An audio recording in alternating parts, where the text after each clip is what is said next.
Your grandmother never said, "We're poor." She said, "Sit down, supper's ready." 3 things on the counter, a black skillet on the burner. And somehow every plate on that table had something on it.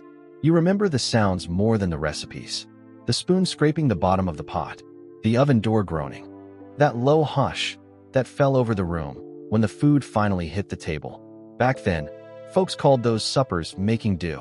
Now they call them poor man meals. Your grandmother would have raised an eyebrow at that. She wasn't guessing. She knew exactly what she was doing. In this video, we're going back into those kitchens from the 1930s through the 1970s, coal towns in eastern Kentucky, farmhouses in Oklahoma, a Polish flat in Chicago, a shotgun house in rural Georgia. Not to feel sorry for anybody, to show you 23 ingredient meals that prove the women who raised you were flat out brilliant. Number 15 on this list is the end of the week skillet that showed up every Friday before payday. Number 6 is the breakfast that started as leftovers and became your favorite meal. And number 2, if you served it to a nutritionist today, they'd call it a superfood bowl. Your grandmother just called it supper. Let's walk back into her kitchen. Number 20, milk toast. We'll start soft with the bowl that showed up when life hurt. Ruth, 1954, Des Moines, 3 kids and a paycheck that never quite reached the end of the month. She tore yesterday's bread into a big chipped bowl, warmed milk on the stove with a small pat of butter, and poured it over until the bread sank and relaxed. That was the sick day food, the snow day food, the daddy's out looking for work food, when nobody dared say the word scared out loud. You didn't think we're broke. You just remember your stomach easing up and your shoulders dropping down. To her, it wasn't just bread and milk. It was a way of saying, without a speech, you're worn out. Sit down. I can still take care of you. Number 19, syrup sandwich. Some suppers were born right on the line between we're out and we'll be all right. Louise, 1938, rural Alabama, tenant farmer's wife, had white bread, a little butter, and a jug of thick cane syrup. She spread the butter thin, ran a dark stripe of syrup down the center, folded the slice, pressed the edges together, and handed it to you like it was made special. You carried it in a brown paper bag to school and sat on the steps, with other kids eating the same thing. Nobody on those steps was thinking, we're poor. You were thinking, Mama made me something sweet. For you, it was a treat. For her, it was her way of saying, I might not have much, but you are not less than anybody. Number 18, crackers and milk. Most folks remember what they ate. Not many remember what the cook had. Early 1961, Eastern Kentucky, 5 kids finally asleep, kitchen light the only one still on. She crumbled a handful of saltine crackers into a bowl, poured cold milk over them, shook in a little salt, and ate it standing up with one hand on the counter. You remember the small sound of the spoon tapping the bowl through your bedroom door. To most people, that wouldn't look like a real supper. But it gave her just enough to face one more round of, Mama, I'm hungry, when the sun came up. She'd never call it self-care. She just understood that if she never put anything in that bowl, the whole house would run out of fuel. Number 17, water pie. It takes a certain kind of courage to invite people over when the pantry is almost empty. Marie, 1933, Wichita, Kansas, checked the shelves twice. Flour, sugar, a bit of butter, tap water. She stirred water, flour, sugar, and butter with a splash of vanilla, poured it into a pie shell, and slid it into the oven like that had been the plan all along. You remember the way the pie shook a little when she cut it, the clear, sweet filling, the way everyone at the table bragged on it like it was something fancy. No one listed what wasn't there. They praised what she actually managed to put down. That's the kind of woman who would rather serve water pie with her head high than let shame be the guest of honor. Number 16, fried green tomatoes. Not every tomato makes it to red. Your grandmother knew better than to argue with frost. Ida, 1940, Eastern North Carolina, went down the garden rows the night before the first hard freeze, apron full of hard green fruit. Back at the sink, she sliced them thin, dredged them in cornmeal, and laid them into bacon grease, so hot it hissed. You burned your tongue on the first one because you couldn't wait. The crust shattered, the inside was sharp and bright. cutting straight through the richness of the fat. It felt like snatching one more bite of summer out of the cold. Most folks would have called those tomatoes a loss. She turned them into proof that nothing her garden gave her had to go to waste. Number 15, dandelion greens with hot bacon dressing. Today people pay good money for detox greens. Your grandmother walked outside and picked hers. Maggie, 1942, Western Pennsylvania, saw dandelions as a blessing, not a chore. She cut the young leaves close to the ground, rinsed the dirt off in the sink, then poured hot bacon grease straight from the skillet over the greens with a splash of cider vinegar. On the plate, it looked like a simple side dish. Inside your body, it was iron, calcium, vitamins for a family who'd been living on potatoes and bread all winter. You remember that bitter, smoky, tangy bite, and her voice sang, "Eat your greens. These are what kept us going." She never heard the word superfood. She just knew the yard was growing something better than anything in a package. Number 14, potatoes and onion skillet. If you grew up watching a paycheck run thin, you know this one by smell. Nora, 1958, Gary, Indiana, steelworker's wife, for kids, kitchen window looking out on smokestacks. On the Friday, before payday, she sliced potatoes and onions paper thin, layered them in a cast iron skillet with spoonfuls of saved bacon grease, put on the lid, and turned the flame low. When she took the lid off, the whole house smelled richer than her purse was. The potatoes went golden and crisp on the bottom. The onions turned soft and sweet. That side dish slid right into the middle of the table and quietly became the main course. Nobody announced, "We're out of meat." Folks just reached for more potatoes. It was the kind of backup plan the kids never recognized as a backup plan. To them, it was just what Friday tasted like. Number 13, bread pudding. Every kitchen makes mistakes. The good ones don't let the mistake be the last word. Helen, 1947, St. Louis, realized the loaf on the counter had gone hard as a brick. She tore it into chunks, soaked it with warm milk and beaten eggs, dusted cinnamon on top, and baked it until the whole house smelled like somebody had dropped off a fancy dessert. The edges crisped up, the center stayed soft and custardy, and cousins somehow showed up just to visit, right when the pan came out. You remember the first bite and the sound of laughter around that table like nothing bad had ever happened in that room. She didn't just save the bread. She turned yesterday's slip-up into the story everyone wanted another slice of. Number 12, egg drop soup. Sometimes the math was rough, one egg for mouths. She changed the problem instead of the answer. Lena, 1939, Polish neighborhood in Chicago by the stockyards, had a pot of weak chicken broth and not much else. She brought it to a simmer, beat one egg in a cup, and poured it in slow while she stirred, watching ribbons of white and gold float through the pot. She set 4 bowls down. Nobody sat there counting eggs. They just cupped their hands around the steam and ate.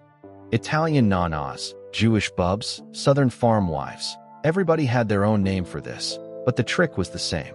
Her kitchen was proof that sometimes you don't need more ingredients.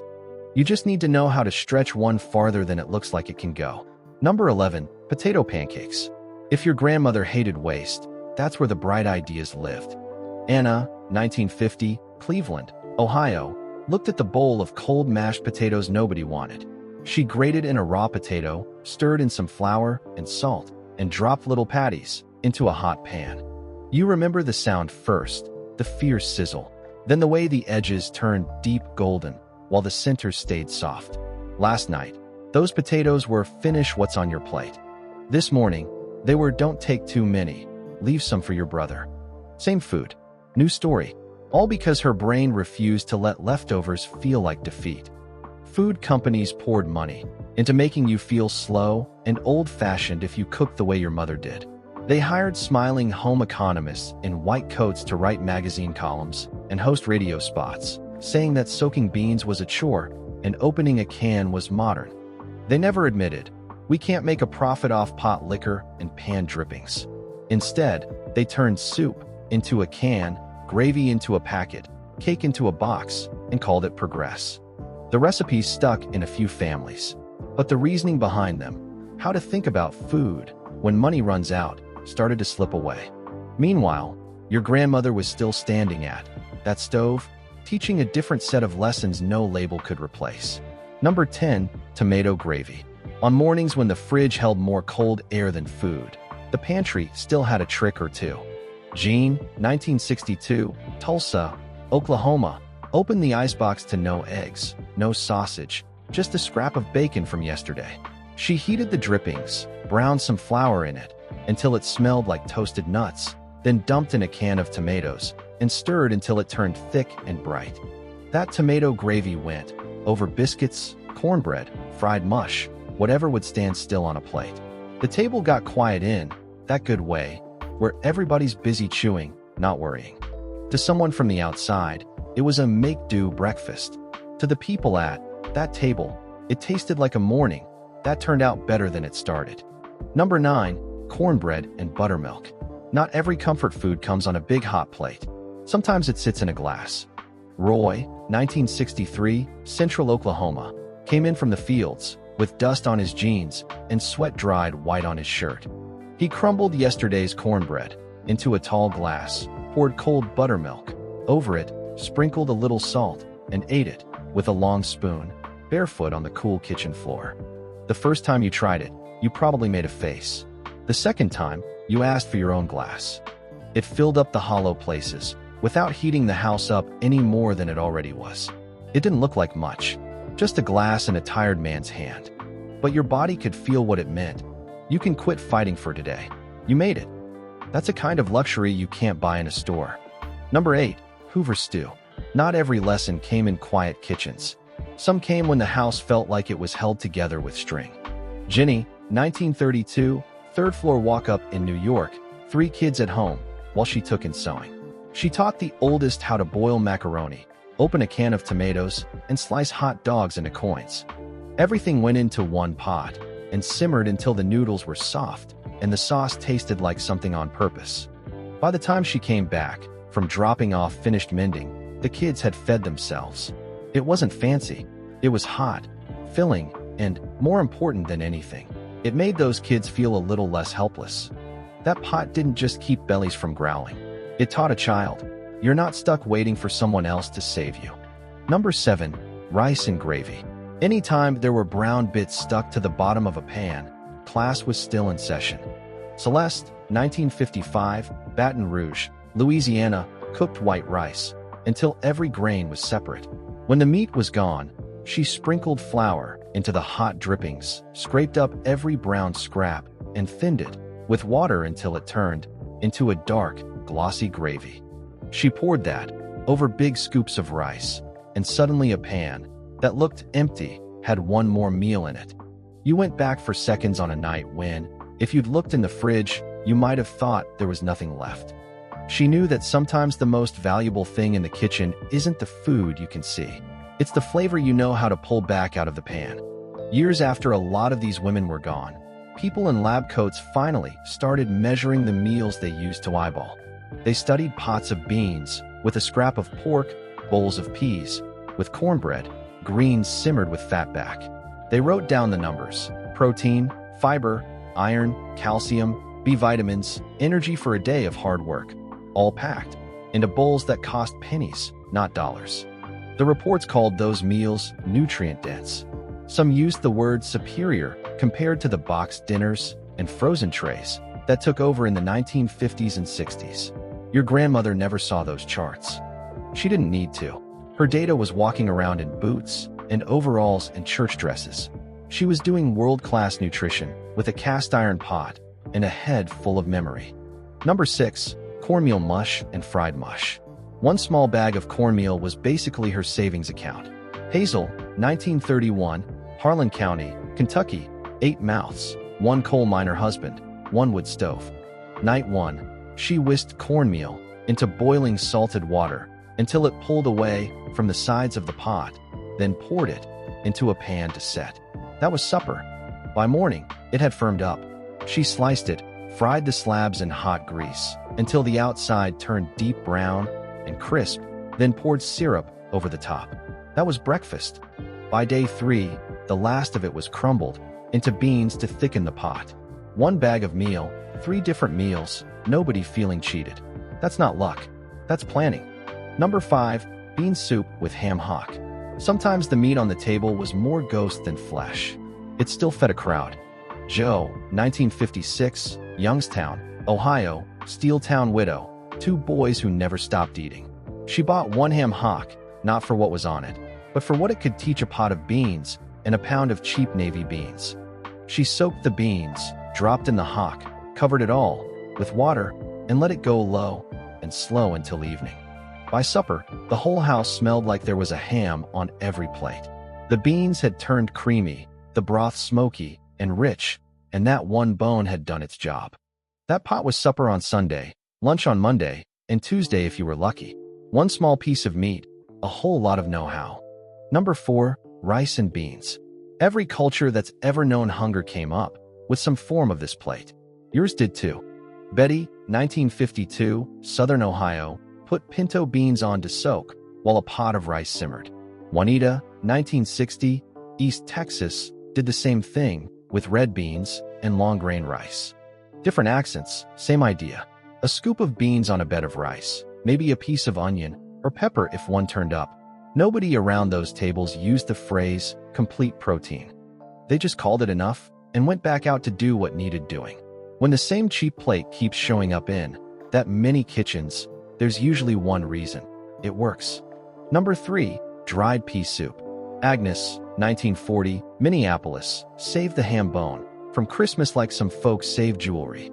In January, when the wind screamed around the windows and money had thinned out, she put that bone in a pot with dried split peas and water and let it murmur on the stove all afternoon. You remember the way the peas disappeared into the broth, turning it thick and green, and the way the steam fogged up the glass.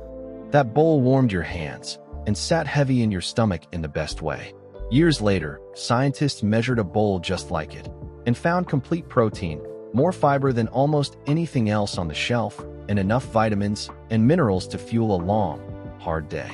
She didn't need numbers to trust that pot, but it's kind of satisfying to know the numbers finally backed her up. Number 2, pot liquor and cornbread. This is where poor food quietly turns into liquid gold. Pearl, 1935, rural Georgia, filled a big pot with collard greens, a slab of fatback, and pump water. She boiled it until the greens went soft and dark and the kitchen smelled like smoke and earth. Then she lifted the greens out and looked at what was left in the pot. That dark, cloudy broth, what most people would have poured down the sink, was what she went after. She ladled it into bowls, crumbled cornbread on top, and set it in front of the folks who'd worked the hardest that day. They drank it, not knowing they were getting all the minerals that had cooked out of those greens. They just knew it hit the spot. Everybody else saw leftover water. She saw the best part. Number 1, pinto beans and cornbread. If there's one bowl that feels like home, this is probably it. In eastern Kentucky, Betty kept a pot of pinto beans on the back of the stove more days than not. In East Texas, Juanita did the same, stirring the pot with one hand and balancing a baby with the other.